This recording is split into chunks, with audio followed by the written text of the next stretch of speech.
aquí habíamos opinado que el América le iba a pasar por encima, pero no que le iba a pasar de manera tan bestial. O sea, prácticamente abusó de ellos. Yo comentaba en el blog que había que tipificarlo como delito lo que le hizo el América a Chivas, porque realmente fue un abuso. Creo que estuvo cerca entre decisiones del VAR y la piedad, la compasión del árbitro, que aquello no terminara con un 5 o un 6, que entonces tal vez ya estaríamos hablando de otra historia. Le comento al auditorio, más adelante, alrededor del mediodía, tiempo del Pacífico, 3 de la tarde, tiempo del Este, se va a llevar a cabo una conferencia de prensa, estará Fernando Hierro, estará Paunovic, seguramente van a ofrecer un tema conciliador, le van a querer lavar el coco a los que ya tienen más que lavado el coco, a la legión de los Gonzalitos, a los chillermanos, entonces seguramente les estarán ahí prometiendo que ahora sí, que es parte del bla, bla, bla, bla. Lo escucharemos, esperamos que tengan de verdad una solución, pero Eli, el América pudo haber hecho aquello una auténtica más, con un poquitito más de ganas, hubiera convertido aquello en una masacre, ¿no? Pudo haber pasado, Rafa, y no sé qué alcances o qué repercusiones hubiera tenido, sobre todo en puestos directivos, yéndonos directamente con la cabeza de Paunovic, que tiene sus pecados, que tiene sus errores, evidentemente, que los vamos a platicar en este podcast, porque él es el que elige a los jugadores y yo entiendo, y él lo explica en conferencia, que los ve en la semana. Se le metió un poco el espíritu leaño, ¿no? Sacó frases que casi me hacen llorar, que ama la afición, que nadie se baja del barco, que de las grandes derrotas se sacan grandes victorias. Muy al estilo Leaño, eso es una realidad, se le metió por ahí el espíritu de nuestro querido Michel Leaño, pero Nuestro. se está equivocando. Sí, a mí me cae muy bien, y a ti también, no te hagas que a ti igual te cae bien Michel Leaño. ¿Cuántos podcasts no nos dio para platicar aquí? Es Pero cierto. escucho poca autocrítica, poco tema cancha, no quiso a lo mejor mencionar los nombres de la gente que se está equivocando, pero ahí pues, él también iba perjudicado, ¿no? Porque él es el que los está eligiendo, Rafa, y una situación que puede ser compleja más allá de un partido donde te aplastan, porque creo que Chivas más o menos contiene, porque ni siquiera es que digas compite. Trata de contener a América 10 minutos, 15 minutos y después América se le viene con todo encima, ¿no? Y fueron 4, pero pudieron haber sido, yo creo que 6 sin ningún tipo de problemas y por momentos creo que hasta América tuvo un poquito de piedad para Chivas, ¿no? Como de, bueno, estamos ganando, tengamos el balón, no nos desesperemos, no nos volvemos locos, pero si hubieran metido el acelerador seguramente hubieran sido más goles.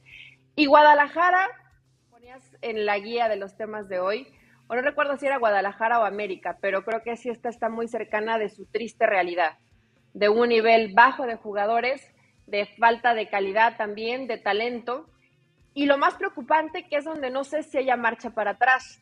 Me parece que algunos pueden estarle dando la espalda a Paunovic, por supuesto los que no están jugando, los que no tienen minutos, los que de pronto ves que constantemente está cambiando y los relega en la banca, como el caso de Mozo, que sabemos que si a Mozo no lo tienes de tu lado, lo puedes tener en tu contra y te comienza a generar situaciones complicadas en el vestidor. Entonces, eso sería yo creo que el problema más grave. Además de que varios jugadores estén por debajo de su nivel, que el equipo comience a dejar de creer en su pastor. Porque si eso pasa, Rafa, ya sabemos que estas Chivas no van a levantar. Y a partir de este partido puede ser lo que los hunda. Pero acuérdate del torneo anterior, ¿no? América los pisoteó de la misma forma y se levantaron como el ave fénix y llegaron a la final. Entonces no sé si de pronto la historia se pudiera repetir. A ver, me parece que estás dejando de lado un aspecto fundamental. En el caso, y lo explico enseguida, en el caso de Paunovic, cuando él dice, él los ve en los entrenamientos, yo le creo. Tú lo sabes, Sí, yo Elizabeth también. Patiño, hay Sí. jugadores que en los entrenamientos son unos cracks, son Messi, y que de repente cuando salen a los partidos se convierten prácticamente en unos papanatas que no tienen ni idea de lo que tienen que hacer dentro de la cancha, pero para mí lo más grave, más allá de que puedan ser capaces de engatusar, que puedan ser capaces de hacer quedar como un tonto a su técnico en esa transformación tan dantesca de ser paladines en los entrenamientos y ser bufones en la cancha, ahí me parece que hay otro escenario. Es triste ver que en el Guadalajara no hay esa convicción, esa devoción, esa entrega, esa comprensión de lo que es un clásico. Cuando es lo menos que le puedes pedir a un jugador de Chivas, entender lo que es jugar contra el América. Lamentablemente, en estos jugadores que estamos viendo, hay errores que se cometen por esa falta de concentración con pasión en un partido de fútbol. Los errores, vamos, tú elogias mucho al Pollito Briseño. Sí, el Pollito jaloneó, tumbó, aplicó llaves de lucha libre, y tiró codazos, hizo todo, excepto querer jugar al fútbol en un clásico que reclamaba también jugar al fútbol. Entonces, es lamentable cuando tú ves 8 jugadores en total que no pertenecen, que no nacieron, que no crecieron, que no son de la cuna de Chivas, estuvieron apareciendo en la cancha. Y eso a mí me parece que es lamentable, porque te demuestra que son tipos asalariados, adinerados, pero que no le van a dejar nada al Guadalajara.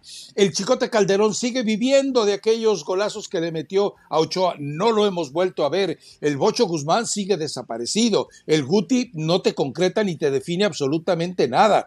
Y síguele buscando, o sea, no encuentras futbolistas que tengan el compromiso con la camiseta de Chivas. Y ¿sabes qué? Ya me harté de esa historia, de esa anécdota, de ese escenario de cuando el Tigre Sepúlveda, porque él sí sabía de esto, él dijo, esta camiseta es de seda, pero pesa como si fuera de plomo. Por vida de Dios, o sea, son jugadores tan bien pagados que lo único que les piden es que salgan a tener 90 minutos de dignidad y de disfrute de sus mejores momentos de niños, o sea, soñaban con ser futbolistas.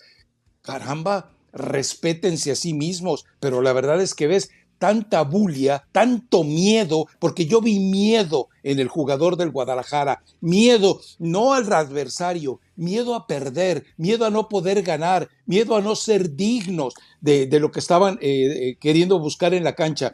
No sé si el discurso de Paunovic, no sé si el discurso de Hierro, porque Mauri Vergara lo dejo fuera, o sea, él está bien donde está, allá tratando de vender polvitos milagrosos. Pero la verdad es que para sacudir a estos, es lo mismo que le pasó a Peláez, Eli Patiño, es lo mismo que le pasó a Almeida después de que son campeones. O sea, es cuando el jugador mexicano se te desmorona tan brutalmente que no te queda más que asimilar y entender que esa es la realidad del futbolista mexicano. Tú lo comentabas en el podcast pasado, se trepan al ladrillito y cuando se bajan, se tropiezan, se van de hocico siempre, todos. Pues mira, Rafa, a ver, yo entiendo todo esto que me dices, les faltó pasión por no llamarlo de otra Testosterona. forma, porque en México lo llamaríamos de otra forma, ¿no? Un par de blanquillos en el refri que no me acuerdo quién fue a buscar, que le contestaste ahí en el Twitter, no les hubiera venido mal a estos jugadores. Adal Franco. Pero después ves el equipo y ves desde el planteamiento y lo que tenía uno y otro. Y Rafa, no es porque seamos adivinos ni porque seamos expertos de fútbol, intentamos, ¿no? Dar un poco de conocimiento, no somos expertos, pero evidentemente América es muy superior a Chivas. A ver, ves el plantel, ves de medio campo para adelante. Bueno, ya no solamente de medio campo para adelante. El partido de Juárez y el partido de Lichnowsky fueron muy buenos. Kevin entendió que aunque le guste mucho ir al ataque, tenía ¿A quién gente que le podía hacer marcaban? daño. Pero espérate, no fue tanto al frente y se preocupó por marcar cuando tenían que marcar y después ir al frente. Cada uno entendió lo que tenía que hacer y si cada uno lo entendía, obviamente hombre por hombre es mucho mejor América que Chivas. Ahora aquí dices los jugadores y los mexicanos y el entrenador y el mensaje No, y cómo entra el todos, equipo con miedo y cómo entra derrotado a todos. la cancha. Entonces es un todo de responsabilidades, no solamente de los jugadores. Yo sé que hoy Pauno pues no puede hacer mucho más en la elección porque imagínate lo que él debe ver en la semana para elegir a estos jugadores para encarar el partido. O sea, cómo estarán Pocho Es que Guzmán o alguna otra baraja de posibilidades que dices, es que no te da.